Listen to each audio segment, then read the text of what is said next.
Привет, Андрей, как у тебя дела сегодня? Привет, Ольга. Все хорошо, спасибо. А у тебя? У меня отлично. Я хотела поговорить о наших путешествиях. Конечно, люблю вспоминать поездки. Где ты была? Я недавно была в Италии. Это было незабываемо. Гуляла по узким улочкам Рима и ела вкусную пиццу. Здорово. Италия очень красивая страна. А что тебе больше всего понравилось? Мне понравились люди, они очень добрые и веселые. Я поняла, что весь мир может быть дружелюбным. У меня было похожее чувство, когда я ездил в Ялту. Черное море, солнце и потрясающая природа. Ялта– замечательное место. Ты ездил туда летом? Да, в июле. Я много плавал и катался на велосипеде. Отлично. Ты познакомился с местными жителями? Да, мы часто разговаривали в кафе у моря. После этих встреч я стала больше доверять людям. Путешествия учат меня быть открытой и любопытной. Согласен, я тоже стал смотреть на мир по-новому. Теперь я думаю о культуре каждой страны. Вот карта мира.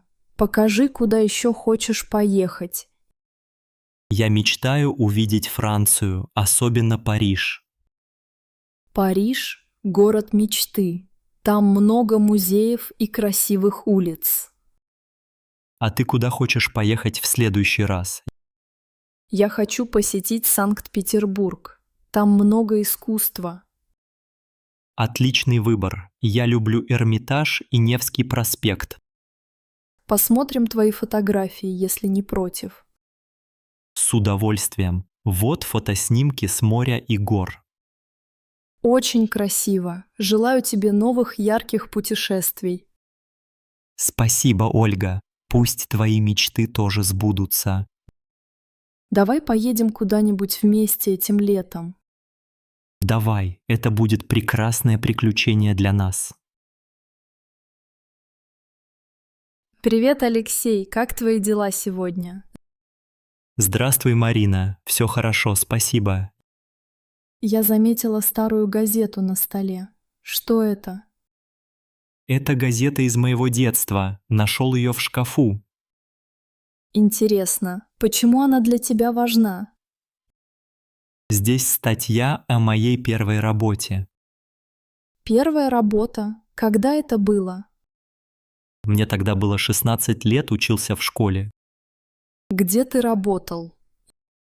Я работал курьером в маленькой типографии. О, это трудно? Не очень, но иногда я уставал. Что ты делал на этой работе? Я разносил газеты по соседям и офисам. Ты ездил на велосипеде или ходил пешком? Чаще всего я ходил пешком, иногда на автобусе. Как долго ты работал там? Почти все лето, 3 месяца подряд. Ты помнишь свою первую зарплату? Конечно, я был так рад получить деньги. На что ты их потратил? Купил себе новые кроссовки и книжку. Это замечательно. Ты гордился собой? Очень. Родители тоже были довольны мной. Ты носил форму на работу? Да, вот она на столе, серый пиджак и кепка. Сохранил ее до сих пор? Здорово. Мне нравится вспоминать молодость. Ты и сейчас любишь читать газеты? Да, иногда читаю новости по утрам. Спасибо, что поделился историей, Алексей. Спасибо, что выслушала меня, Марина. Интересно узнать тебя получше. Мне тоже приятно с тобой разговаривать. Ты часто приходишь в эту библиотеку, Иван? Да, Анна, мне нравится здесь учиться. Я тоже, особенно когда изучаю русский язык. Это правда, но учить язык взрослым сложно. Я иногда забываю новые слова. Я тоже забываю, особенно длинные слова. Иногда произношение очень трудное.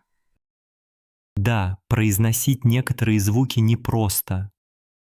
Ты как учишь новые слова? Я пишу слова в тетрадь и повторяю их дома. А ты как учишься? Я слушаю аудиоуроки и читаю книги. Еще я смотрю фильмы на русском. Это хорошая идея. Я смотрю мультики. Там речь проще, я понимаю больше. Иногда мне стыдно делать ошибки. Не волнуйся, ошибки – это нормально. Я часто спрашиваю помощи у библиотекаря. Я тоже. Здесь многие учат языки. Иногда мы вместе делаем упражнения. Жаль, что в школе я не изучала русский. Но теперь у меня есть время и желание. Это самое главное – желание учиться. Какой раздел учебника тебе сложнее всего? Грамматика. Слишком много правил. А тебе? Говорить быстро – мой самый большой страх. Давай попробуем поговорить вместе. Давай, так мы будем увереннее. Хорошо, начинаем с простой темы. Как тебя зовут? Меня зовут Иван. Приятно познакомиться. И мне очень приятно, Иван. Сережа, почему ты все еще не подал документы в автошколу? Мам, у меня было много учебы в университете. Я понимаю, но учеба не мешает начать учиться вождению. Мне кажется, у меня нет времени сейчас. Можно найти пару часов в неделю для занятий. У нас каждый день лекции и домашние задания. Но ведь летние каникулы скоро начнутся. Ты сможешь больше заниматься летом.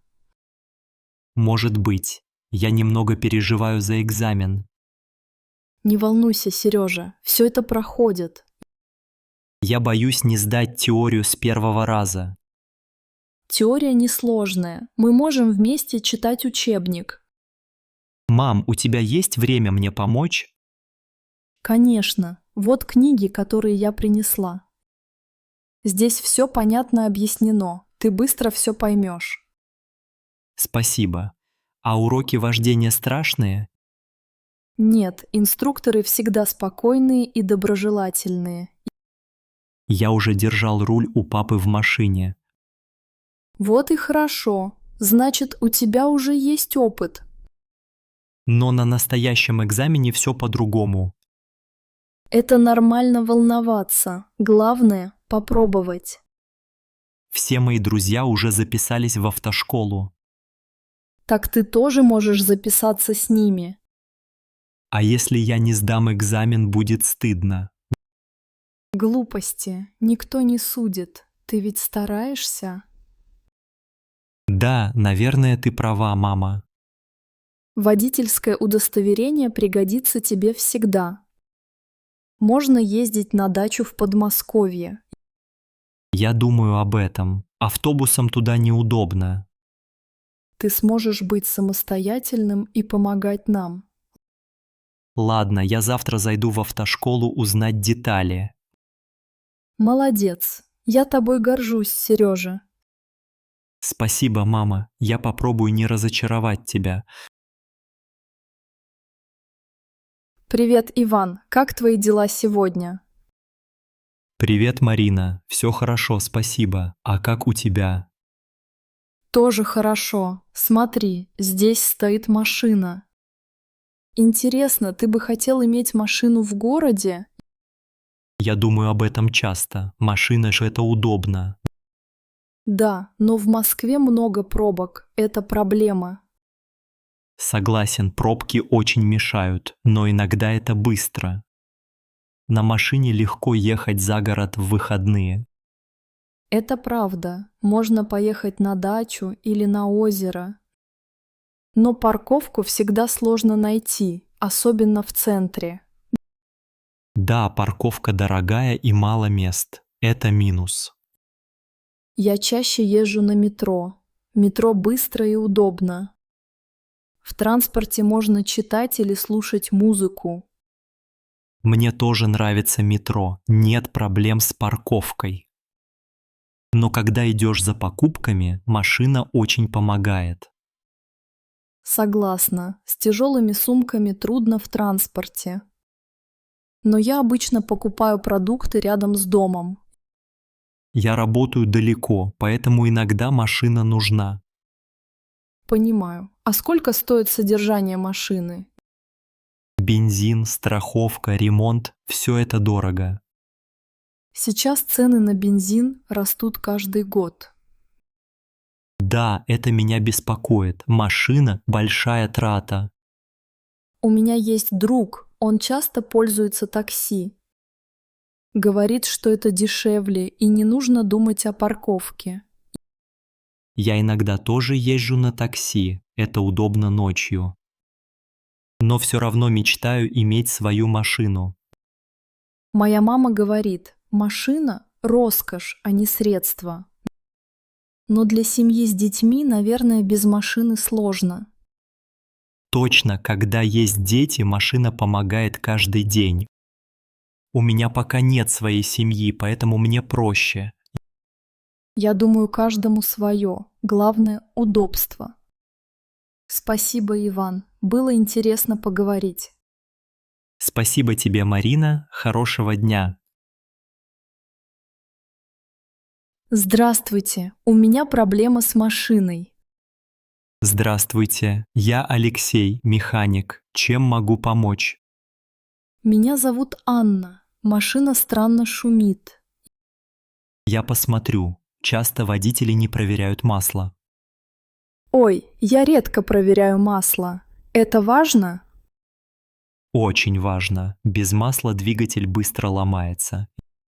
Я этого не знала. Спасибо, что сказали.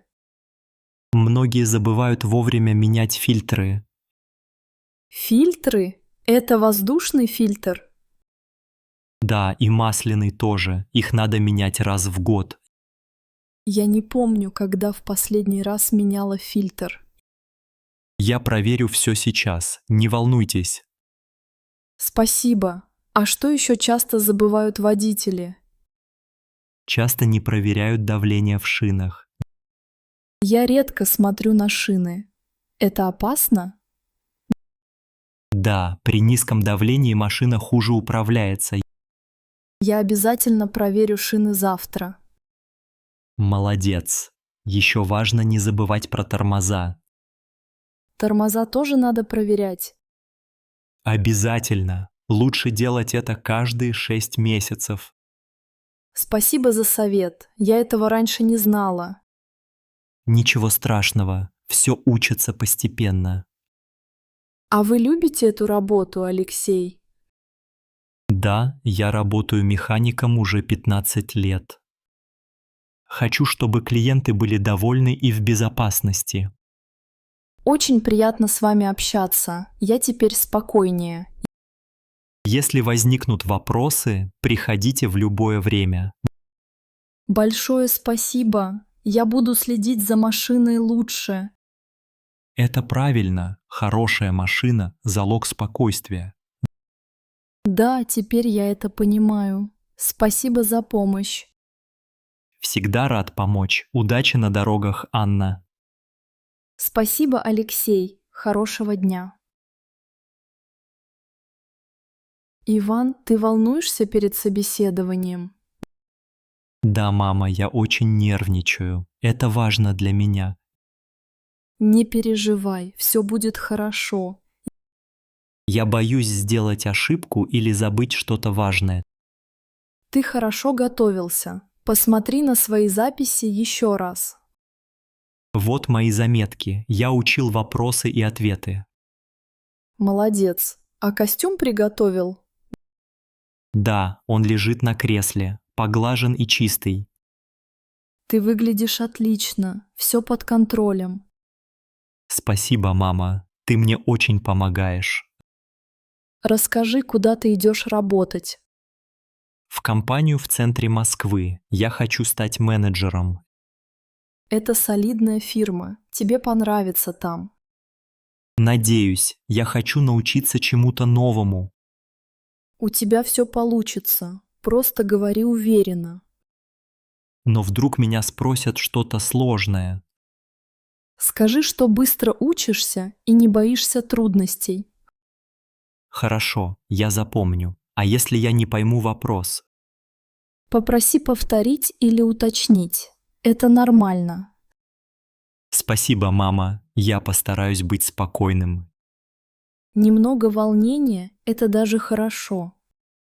Ты уверена, что галстук мне подходит? Очень идет. Ты выглядишь как настоящий профессионал. Спасибо.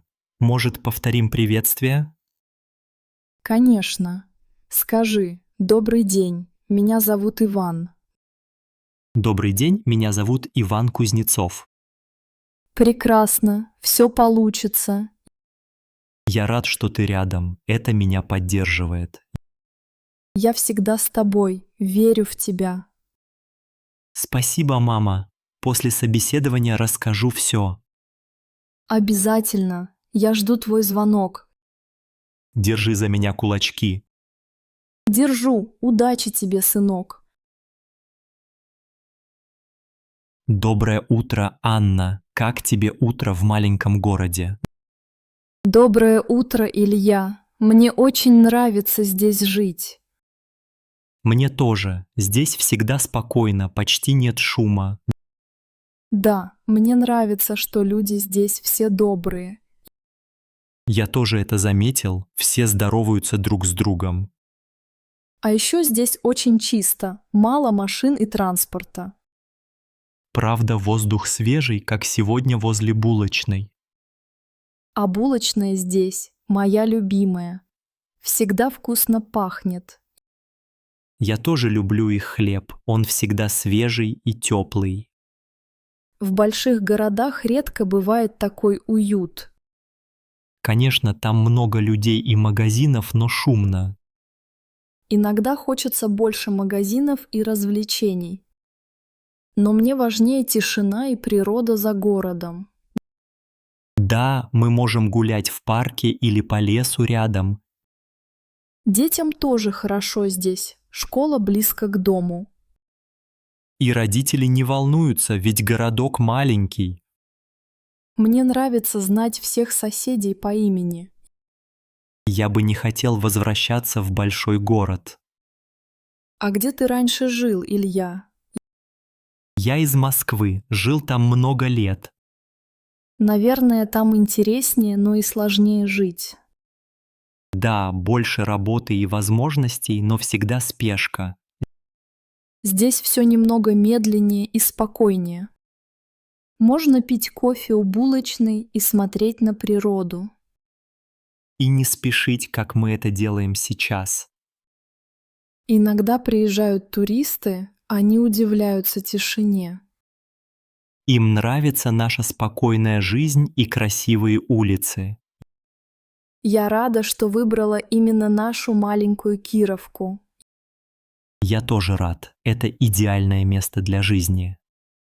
Пойдем выпьем чаю с пирожком перед работой. С удовольствием. Лучше всего начинать день так. Здравствуйте, вы пришли за новым питомцем? Да, я хотел бы завести собаку. Очень хорошо. Это серьезное решение. Я понимаю. Я давно мечтаю о собаке. Какой породы вам больше всего нравится? Мне нравятся лабрадоры. Они очень добрые. Да, лабрадоры – отличные друзья для семьи. Вы знаете, что собака требует много заботы? Я знаю. Нужно кормить, гулять, играть. Правильно, еще важно посещать ветеринара. А как часто нужно приводить собаку к врачу? Рекомендуем приходить раз в год на осмотр. Щенки требуют больше внимания и прививок. Я готов уделять много времени щенку. Это замечательно. У вас есть опыт с животными? У меня в детстве был кот, мы его очень любили. Кошки и собаки немного разные. Собаке нужно много движения и игр на улице. Я живу возле большого парка в Нижнем Новгороде. Это отлично. Парк – хорошее место для прогулок. Можно ли брать собаку с собой в поездки? Да, но это требует подготовки и документов. Важно следить, чтобы собака была спокойна. Понял. А дома какие нужны вещи для собаки? Нужно купить миски, кроватку, игрушки, поводок. Я все куплю? Сколько раз в день кормить лабрадора? Взрослую собаку 2 раза в день, щенка чаще.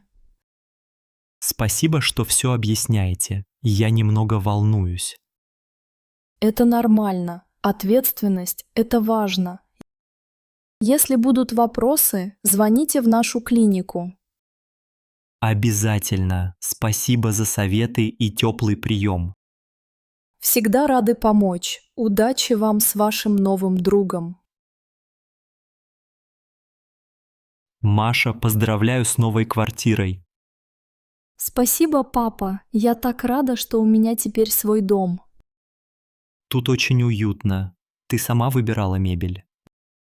Да, я все выбрала сама. Мне нравится светлый интерьер. Понравились твои новые шторы. Они хорошо смотрятся. Спасибо. Я долго искала такие шторы в магазине. А где ты купила диван? Он очень удобный. Я купила его в Икеа. Мне нравится эта фирма.